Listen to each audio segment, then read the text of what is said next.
Welcome to the Sales Development Podcast, the only audio forum focused and dedicated to helping sales development professionals get better at their jobs and push the practice of sales development forward. This is a place for practitioners in the trenches every day getting it done, whether they're called SDRs, BDRs, ADRs, or others. It's a team charged with creating pipeline out of inbound lead activities and outbound approaches. My name is David Dulany, and I'm the host of the Sales Development Podcast. If you've got subjects you'd like to hear covered on the show or guests you'd like to hear from, hit me up via email at david@tenbound.com or LinkedIn or Twitter, or be sure to subscribe to our podcast on iTunes, Google Play, YouTube, or wherever you found us. So we got a great show today. I'm with a very esteemed guest and someone that I consider a friend, Mr. Matt Amundson, who's now serving as the VP of Sales Development and Field Events, which is really interesting. Sorry, did I get that right? Field Marketing. Sorry, Matt. Yeah, no. I'm selling you essentially, it's right. I think there's titles and then there's what you do, and field is largely events. So I'm fine being painted with that brush. Yeah, absolutely, and I'm excited to talk with you about that because we were talking about it the other day. I think it's definitely a direction that more sales development managers will be going in the future, and something that you're definitely pioneering. And I've been super excited to talk to you. I mean, you're a tough guy to pin down, especially now that you're running the field as well. You've been out and about for a while, so appreciate you making the time. No problem. I mean, I have sort of notoriously been a person who rarely responds to an email, and it's not because I think so highly of myself or my time is super valuable. It's just I do get quite a few messages, but when you asked me to do this podcast, I knew I wanted to do it, so I'm really excited to be here. Yeah, and definitely, the introduction, we say this is the only audio forum that's really focused on and dedicated to helping sales development professionals get better at their jobs and push the practice of the sales development world forward. And, you're a practitioner, you're grinding it out every day. How did you, just to kick it off, how did you initially get involved with sales development? And tell us a little bit about your background. Sure. So I think I have a somewhat of an interesting background, although everybody's about to hear it, so they'll decide, I guess. I went to UCLA. I played football at UCLA. The NCAA, who's sort of a governing body over college athletics, is a group that I don't have much love for, and so I think like most athletes, after playing college sports, I was a little bit adrift in terms of what to do. I think the NCAA kind of tries to push everybody to go work for Enterprise Rent-A-Car because Enterprise is a large sponsor of the NCAA, and I think that's really unfortunate because so many former student athletes have so much to give, and there's so many people who want to employ them, especially here in Silicon Valley and places like Boston, New York, and Austin and other tech centers. And so, I'm always sort of displeased when I come across student athletes they're getting ready to graduate and have no concept of what they want to do, because I would love to hire them all. I unfortunately don't have the head count, but I would love to hire them all. So I graduated from UCLA and I kind of didn't know what to do. And I was lucky enough to really fall into a great career starter. I worked for, at the time, what was a fairly small beverage manufacturer called Red Bull. And, while I was, it seems kind of silly now to say small, but when I joined, it was a small outfit. There was about 120 people operating out of an office in Santa Monica. Obviously, it was a global brand beforehand, but I was working in the North American division, so fairly small, and, got a great opportunity to work in consumer packaged goods and get an understanding of marketing analytics. And I did that for a couple of years, and it was great. I parlayed that into my next role, which was working in product management for another consumer packaged goods brand called Foster Grant USA, which is a sunglass maker, interestingly enough. And I worked there for about 4 years. What I ended up doing was I was out on sales calls, places like Walmart and Target, other big brand, big box retailers with our sales team. And I was doing sort of the SC type job of consumer packaged goods, explaining the product, explaining packaging, explaining, rack space and projected retail turns and things like that. And I was happy doing that for a while. And then I found out how much the sales reps were making. And I was like, I think that I need to do that. And so I had an opportunity to move to Silicon Valley, and without any experience selling in tech, I took my first sales job in education, working for the Princeton Review, and I learned a ton because that was kind of a world that was very old school. No solutions consulting, no sales development, nothing like that. Literally banging on doors and going out to schools, and I learned a little bit about relationship building and selling directly. I did that for about a year and realized that, okay, I'm here in Silicon Valley. It's crazy not to be at one of these big tech companies. And actually the guy who hired me at Red Bull was doing some contract recruiting for this small company in San Mateo. And again, small at the time, called Marketo. And so I went in to interview for an account executive role, and it was not a fit, but they were starting to build an SDR team. So they thought, hey, I think you've got sort of the right DNA for a career in sales, but not really for closing, carrying a bag yet. The sale is a little complex, and so it's a little bit different from selling education. But would you be interested in taking the sales development role? And I met with some really great people during my interview process. Steve Dodsworth, who who was just starting the sales development team there. John Miller, who and I'm sure all the listeners know. And I was just like, wow, this is where I need to be. I don't know anything about this role, but this is where I need to be. And so I did the sales development role for about 3 or 4 months before I was promoted to be a manager. Just because the team was growing so quickly. And so I started with about 4 SDRs, and by the time we left, we had 45. So in about a 2-year span, it was just a really explosive growth company. We put SDRs in Ireland, we put SDRs in Sydney, Australia, and it was an awesome experience for so many reasons.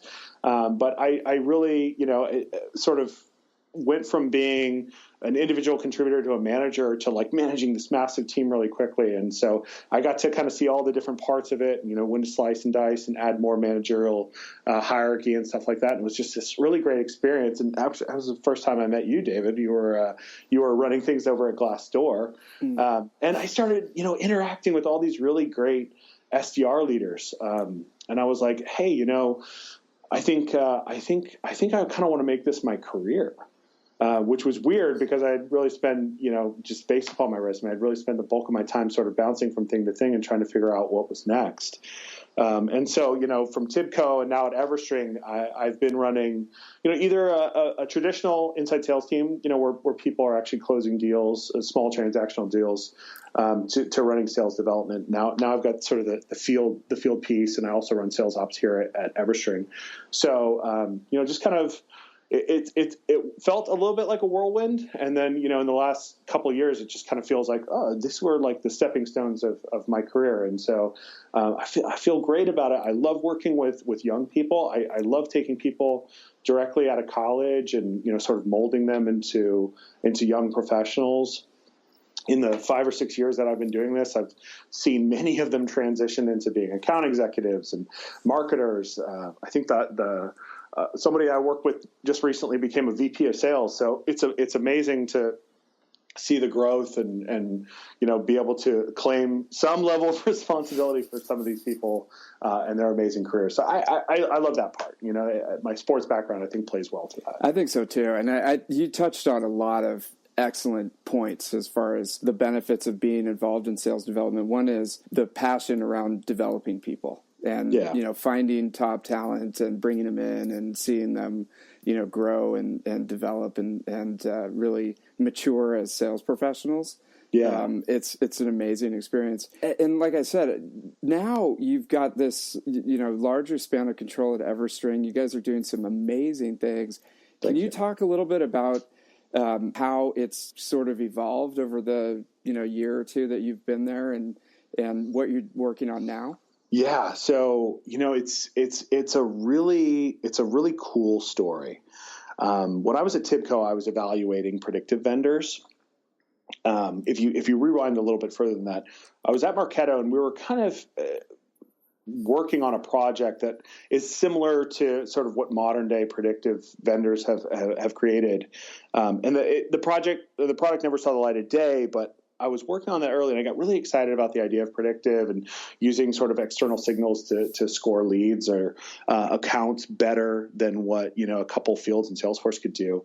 And then when I went to TIBCO, these companies like Lattice and Infer had really, started to create these cool products, and I evaluated them, and I thought they were cool, but they weren't exactly what I was looking for. My history at Marketo really helped me understand Marketo as a platform pretty well, and I had built out really good lead scoring using Marketo. What I really wanted to do, what my big problem was, is I could find the people, right? Like I could go to a list vendor and buy all the titles for the various personas we were selling to, but what I really wanted to do is really have a better understanding of what were the right companies, what companies were the right fit for the technology at TIBCO, and EverString was really, back in those days, which was, 2014, was really focused on being really account focused, right? We, as a company, was like, hey, find the right accounts. And then, from there, you'll find the right leads from there. That's still a big hallmark of who we are as a business, but we've evolved a bit from there. And I saw the tech, and I loved the tech. And I wanted to buy the tech, but Vista Equity purchased TIBCO, and it put a bit of a halt on our ability to spend marketing dollars. But I'd met the team at EverString, and they were like, "Why don't you come over here? I think we're probably a little bit early for starting a sales dev team, but would you be interested in coming over here?" And I was like, "Absolutely! I love what you guys are doing." So I started working at EverString on February 2nd, and we didn't have an SDR yet, right? So I got this awesome experience of building something truly from scratch, which is something I had never really done before, right? I entered TIBCO, and there were SDRs there. I entered Marketo, there were SDRs there already, and the process at Marketo was really built by John Miller, and Steve Dodsworth certainly. So I was really kind of riding their coattails, but this was my first opportunity to really build it from scratch. And I have a very particular way that I like to do things, and I'm a person who I believe that as a leader, you will never have the respect and trust of the people who report to you unless they understand that you can perform the job. So in order to prove that, I really set out early to, I was an SDR myself, right? I made the phone calls.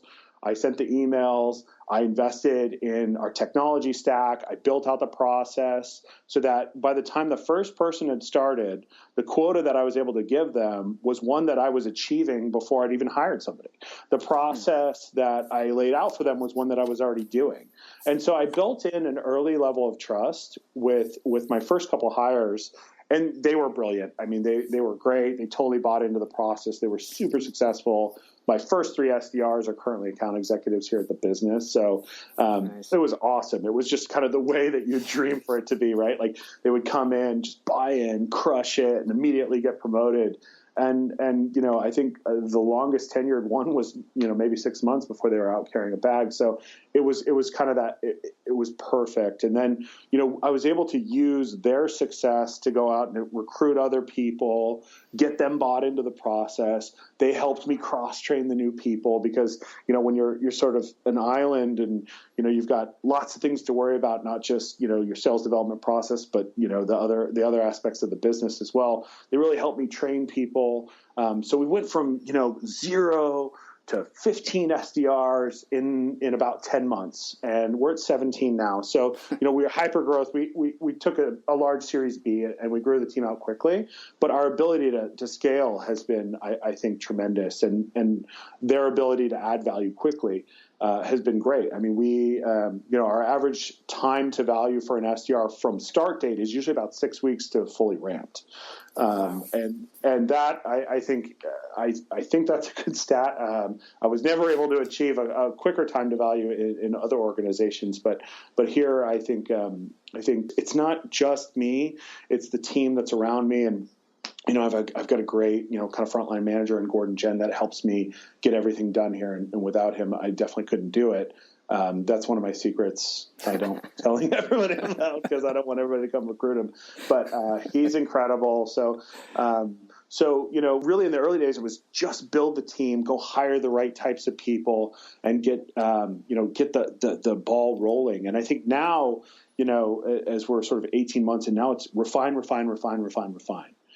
So it's, whether that's the messaging or whether that's the process or whether that's the tech that we use, we're constantly sort of looking inwards and saying, what else could we be doing differently? Are these the right tools? Are the tools that we bought in the early days scaling with us as an organization? Is the messaging that we're putting out there still resonating with our audience? I love the lead from the front, get in there, get your hands dirty and demonstrate that you can do the job first. That's amazing. That sets the tone. What have you seen now that's working for you guys, that's getting through the noise that's out there with all these different SDR teams approaching the same clients? Yeah. In a word, it's really personalization. It's how can we be more personal in every outreach? I set a tenet for the SDRs really around the turn of the year, heading into 16, where I said everything that was going out from you that's pure prospecting. It's not, hey, an invite to a dinner or,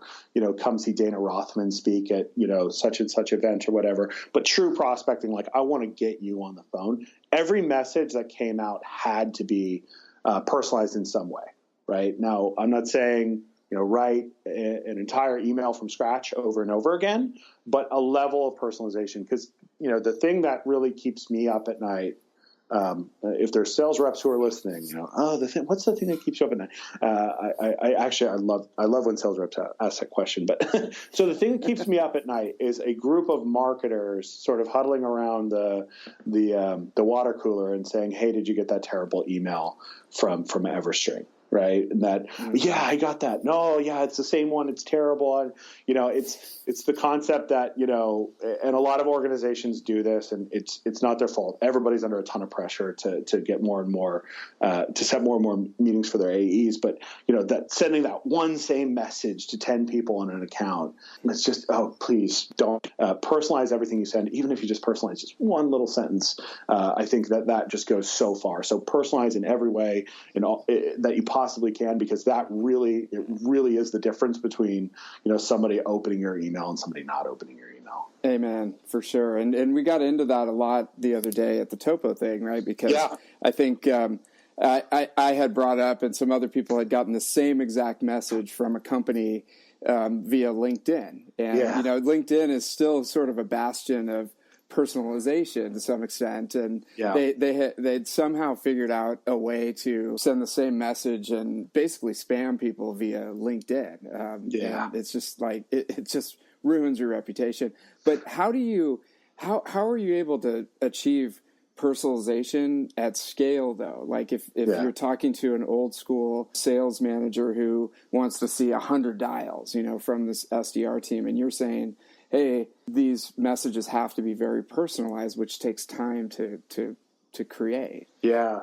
So, one, I think the days of making 100 dials are probably numbered if they're not gone. But, it's different for different orgs, right? Like if you're a company that works in a commoditized market and you're a big brand name, you can just pick up the phone and call, right? Like if you're a rep at Microsoft, you can probably pick up the phone and like get somebody to listen to you past 30 seconds just because you're like, hey, I'm calling from Microsoft. Well, Microsoft's calling me. Okay, well, I better listen. Same is probably true at places like Oracle and Salesforce and, to varying degrees down from there, right? But just that 100 dials and saying the same story over and over, it just doesn't resonate super well. And so, I think of, personalization at scale, like it may not be 100% achievable, but the way we sort of combat that is we have a real sliding scale when it comes to personalization. So what does that mean? There's a direct correlation from our prospecting efforts from the role of a person within an organization and the level of personalization that they get, right? So, for us, we sell to marketers. A CMO is probably going to get an entirely personalized message. But a practitioner level person, right, somebody with specialist or coordinator in their role is going to get a lot less personalization, much more templatized, but still be personalized, right? So if that just means like the first sentence of the email and the last sentence of the email are personalized, that's something that you can still, bang out quite a few emails on a daily basis, or make quite a few phone calls, or do quite a few social touches on a daily basis with a light level of personalization. I think the other thing too is, for me, I've sort of started to develop this as a little bit of my mantra over the course of the last year or so, is sales development, to be valuable, needs to communicate to prospects in ways marketing can't, right? So personalization, but in channels that marketing can't, right? A marketing automation system can do a great job of sending emails and, kind of touching people at the right time with the right message, but the mere act of communicating with somebody in a channel that marketing automation can't means that it's personal. So what that means is, if you're sending somebody, if you're, sort of connecting with somebody on LinkedIn or, via Twitter, either through a direct message or just responding to a tweet, the mere act that you're doing that means that you're a person. And I think that has value. Now, I think about your story about, getting kind of the spam message from LinkedIn, and, the fact that you're just reaching out through LinkedIn doesn't mean that it's going to be personalized, but it does mean that it generally speaking, it means it's done by a person. Although I know that there's a lot of people who have built like kind of gray area technology that can sort of manipulate LinkedIn. And I think they took care of a few of those recently, but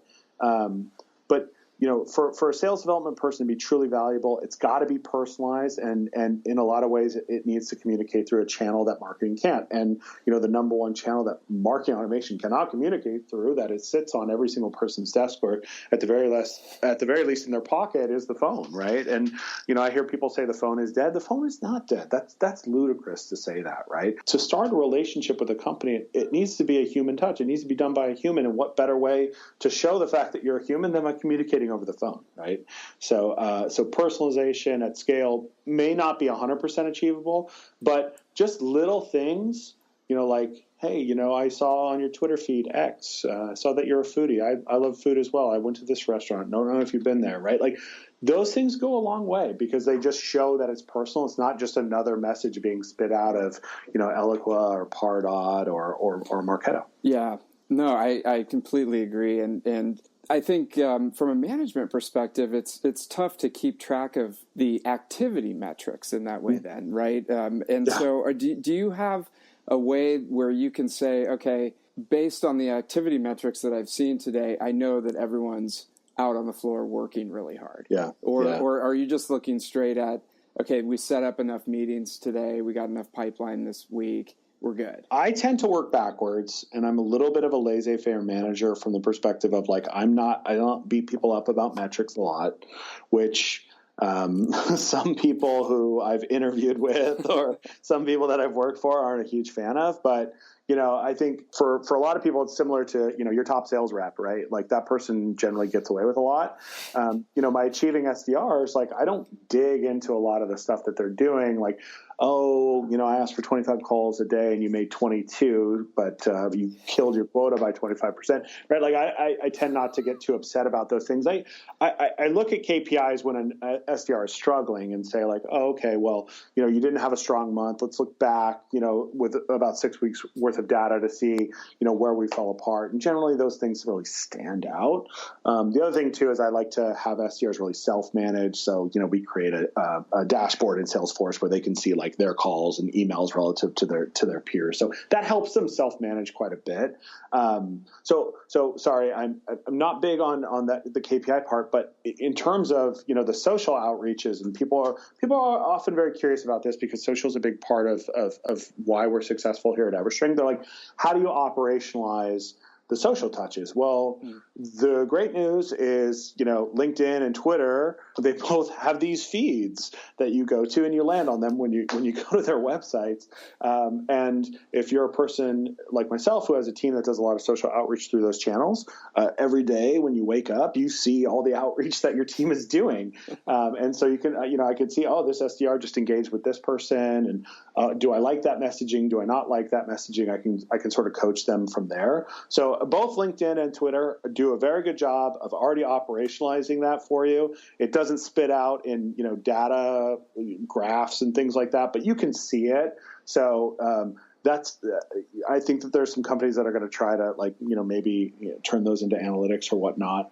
I don't think you need to spend the dollars to do that. I think it's already built into those platforms. Those companies have done a great job with that already. Yeah. No, it sounds like if you're in a market where that personalization, that really high touch personalization, it's what it's going to take to be able to set up the meetings and get the pipeline done, then that's what you have to focus on. If you're in more of a high volume, well-known brand, some of the old school, methodologies could still work, right? That, like you said, because they have that brand recognition already. Totally. Yeah. If you're in a, you're a pioneer in some ways, then you've got to be higher touch. Well, and I mean, I would say even to the brands that have the equity and are in a more commoditized market, it certainly never hurts to personalize. Yeah. Yeah. When I get frozen yogurt, I still want the sprinkles. Nice. That's great. Cool. So I just got a couple other things. Working interdepartmentally, right? It's so critical to our job because you're, in the course of a day, you're talking to marketing, you're talking to sales, you're talking to the executive team, you're talking to product. How do you best work interdepartmentally? Do you have like a set of meetings that you go to every week, which gets kind of boring and nobody wants to go to anymore? Or is it a more casual environment? How do you make sure that you're coordinating with all these different players? Yeah. So I think, from a sales development perspective, SDRs in general, whether you report to sales, whether you report to marketing, whether you're like myself and you run your own department that is separate from both, you sit in between both, right? So, you're naturally going to be engaging with marketing and sales on a regular basis. And that's good, but great is actually setting the time, right? So in every organization I've ever worked in, I've had, I think, a really good relationship with both the sales and marketing leaders. So, at Marketo, I got to work directly with Maria Pergolino, who's now the SVP of marketing over at Aptus. And I learned so much by scheduling time, spending time with her in terms of like what the program she was running was, my take on them, reviewing data on our conversion metrics on that. So don't be a stranger to your marketing department. Be assertive, spend time with them, understand the programs that they're running, give them feedback on the results of what your team is seeing, and do the same with sales, right? Talk to sales. I think, from my experience, I think a lot of SDR leaders can be intimidated by sales leaders. Break down those walls early. It's good to have an open dialogue. It's good to have an understanding of what they're looking for, which reps are struggling, what you as a leader can bring to help solve that problem, I think is really, really important. It also helps you, start a dialogue if you're in an organization that plans to use the SDRs as, a quote unquote farm team for your sales organization. Like you're going to promote them from SDR to AE. It's good because you get a dialogue going on, who your best people are and what they're looking for. And you can sort of help coach your SDRs who are on sort of the tail end of their time in that role, be more effective as they're, trying to promote into account executive role. So put time on the calendar. I know it's lo-fi. There's no software that solves that. But Google Calendar or Outlook Calendar, or whatever, is probably your best friend in those in order to drive, strong relationships there. Yeah. No, that's great. And it was funny. I was listening to another podcast about account-based everything and how to drive that forward within an organization. And it was some consultants, who were talking about how you've got to get everybody on the same page and everyone's got to be communicating and everyone has to know what's going on and you need executive sponsorship.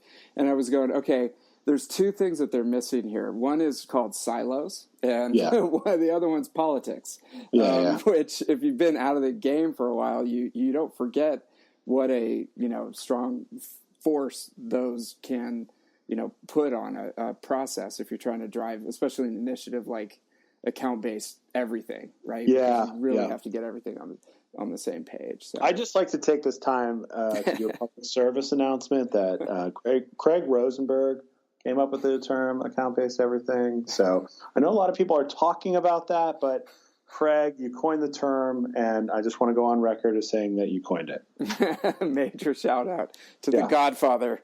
Yeah, absolutely. That's great. So, Matt, I got one other thing. You know, I'm really curious with someone who's, you know, you're moving up through the organization, you're doing amazing things.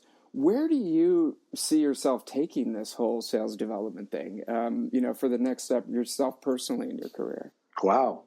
Big question. So, rule the world? I don't know. I have long theorized that, you know, I think in the early days, sales development, I think in a lot of organizations was a part of marketing. It's transitioned to be mostly, I think the Topo data says, I think 70% of sales development orgs report into sales. But for a long time, I've been theorizing that there's going to be, you know, sort of a reconnect or a reconciliation where sales development will go back into marketing. And I think the sales development leaders today that are doing a great job and the ones that will be successful moving forward will start thinking about things a little bit more from a marketing perspective as opposed to a sales perspective. So the stronger sales development leaders will be more marketer, less sales than they have been in the past. Which, you know, if you had caught me on this thing 2 years ago, I would have said the exact opposite, right? Like sales development's all about execution and getting prospects to want to engage into a sales cycle. I think maybe it's the proliferation of MarTech, and there's so many people who are getting hit with these hard offers, and it's just, you know, hey, let's sort of, you know, blanket the market with a single message and see who responds. And, you know, those are the people we know are ready to communicate. It's more about, you know, writing compelling content and being able to train your sales development team on how to write effective emails, how to engage in social channels, how to be an SDR without really being the old school SDR, which is like, I'm going to call you until you answer. I'm going to email you until you answer. And really, you know, personalize, provide value, share great content, but go a step beyond by, you know, being contextual with it. Not just like, hey, I read your last blog post, but like, hey, I read your last blog post. Here's what I loved about it. Right? Like being able to take it to the next level and really make it about the prospect. Those are more marketing type qualities. Like, sure, the 1% sales reps that, you know, kind of walk on water and close, you know, millions of dollars of business every year are able to do that. But I think that skill set is going to become really important. Being able to operationalize that training where, you know, you can have an SDR team with 20, 50, 100, 200 people that can go out and do that. That's the type of stuff that I think is going to become much more prevalent over the course of the next 4 or 5 years. I'd be happy to say that we were one of the first organizations that did that at scale.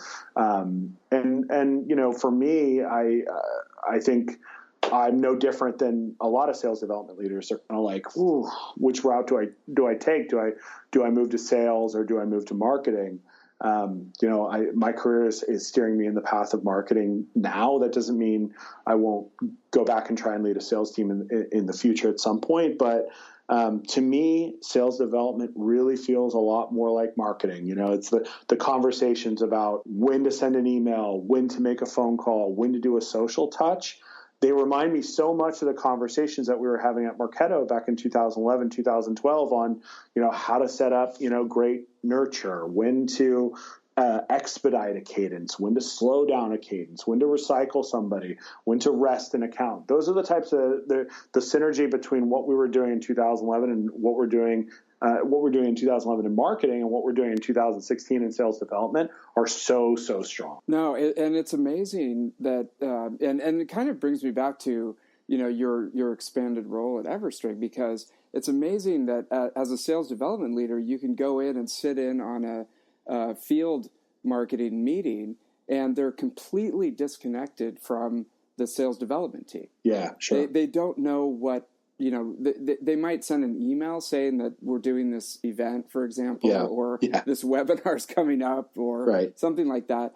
Whereas, you know, I'm in total agreement that the future will be the you know, integration of these different, you know, channels and bringing sales development in and as a seat at the table. You know, Yeah, I couldn't agree with you more. I mean, I think, for me, the field thing just became a natural extension of what we were already doing. And it really developed kind of organically here at EverString, which was, we started to do more stuff out in the field. We didn't really have somebody kind of driving it. It was just sort of happening like, hey, we've got a rep out in this territory. We need to do something out there. Okay, we know we need to do it. Let's plan it. How are we going to staff it? Who's going to do the calling? How are we going to get prospects to it? And we leaned really heavily on sales development in order to do that.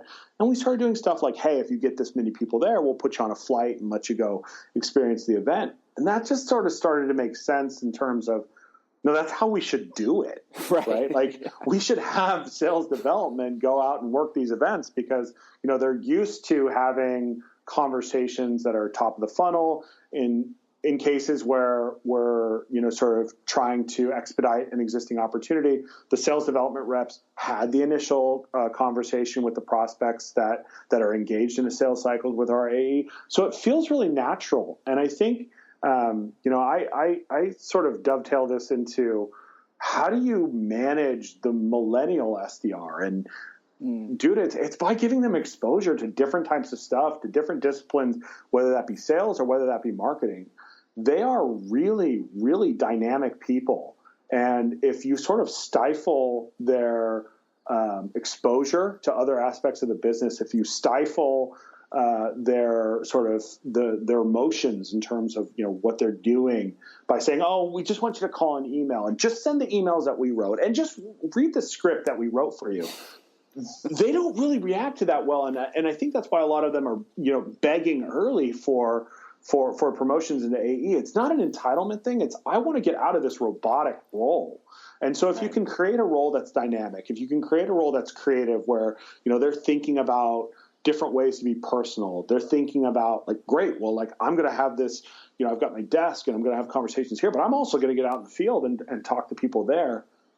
Then they get really excited about the sales development role, and they're not beating your door down for the promotion because the job is fun and it's dynamic and they're learning lots of different skill sets. And they start to see like, I could be an AE, but could I be in field marketing? Could I be in demand gen? Could I be in solutions consultant? Could I be in, customer success? Could I be in customer engagement? So that I think is the key to managing sales development reps in 2016 and beyond is these young professionals, they're really smart and they can really do a whole heck of a lot more than push send and push dial. Well put. Very, very well put. I mean, I think of the gentleman that you brought to the Topo event. I mean, yeah. Jack Veronin, let's name him. There you go. I mean, this is an individual who had the confidence to add value to the meeting and, step up with his own comments about how he thought that things should run. Why would you have that person just pressing buttons or, blindly making calls? I mean, absolutely. I have learned so much from them in terms of, how to be more effective in prospecting and sort of how to be more engaging in other channels. We've had a lot of success prospecting into accounts in places other than email and phone and LinkedIn.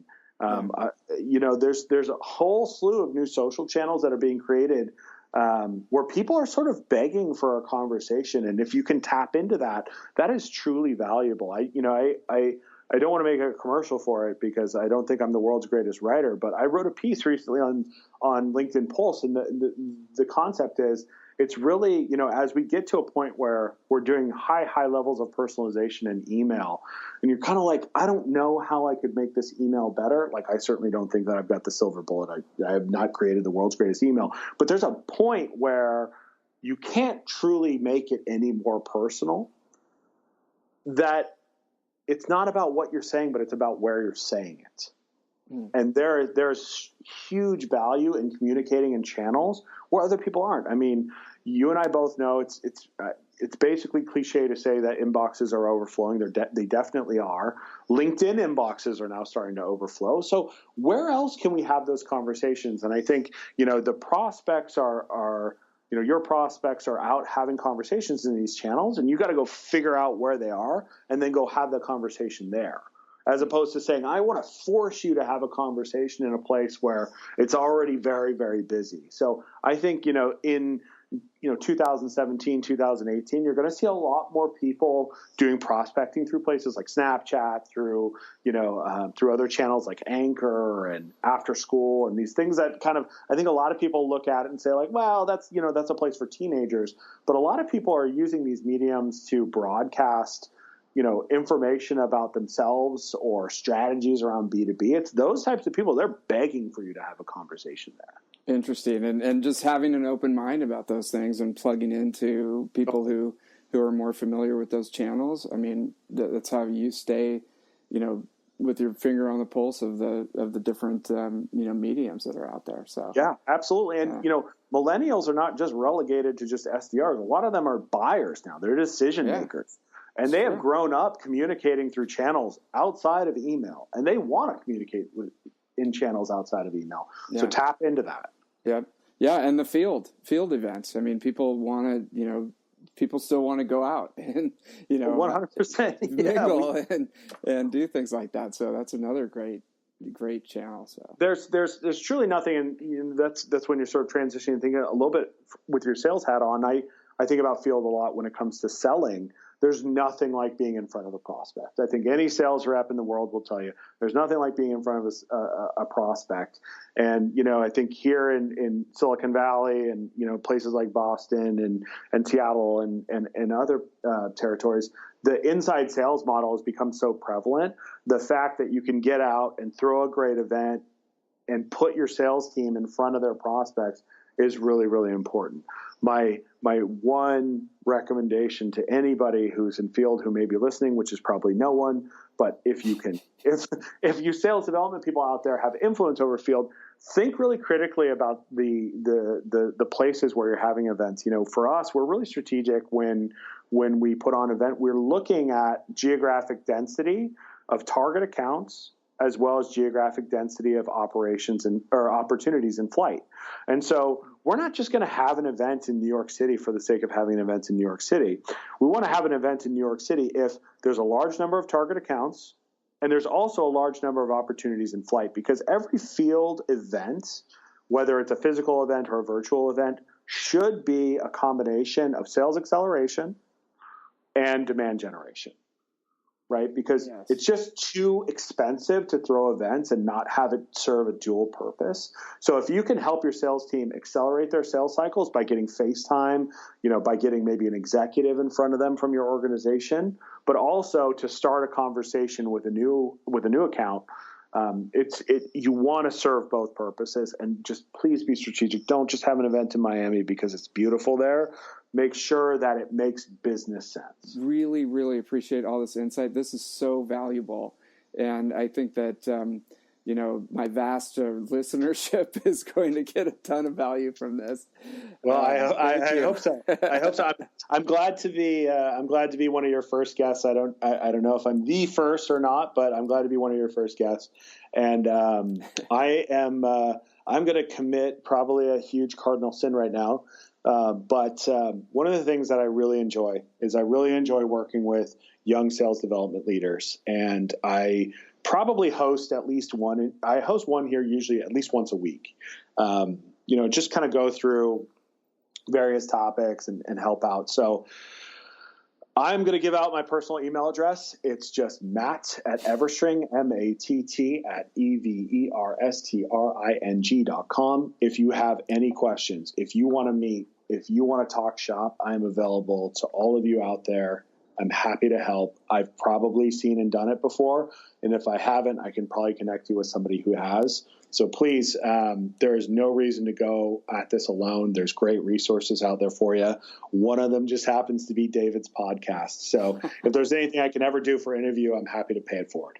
Hey, that is amazing. I mean, I sat with Steve Dodsworth 5 years ago and Ralph Barcy, and I still am in touch with those guys. They've made a huge difference in my career, and putting yourself out there like that, Matt, that's amazing. That's definitely paying it forward, man. So Yeah, I mean, Steve and Ralph, two guys who are amazing. They helped me early in my career, and it's because people like that are willing to help that I'm willing to help.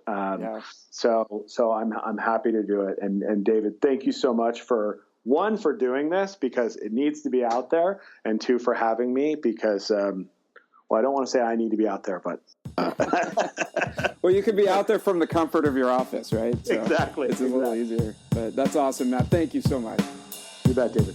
All right. Bye-bye.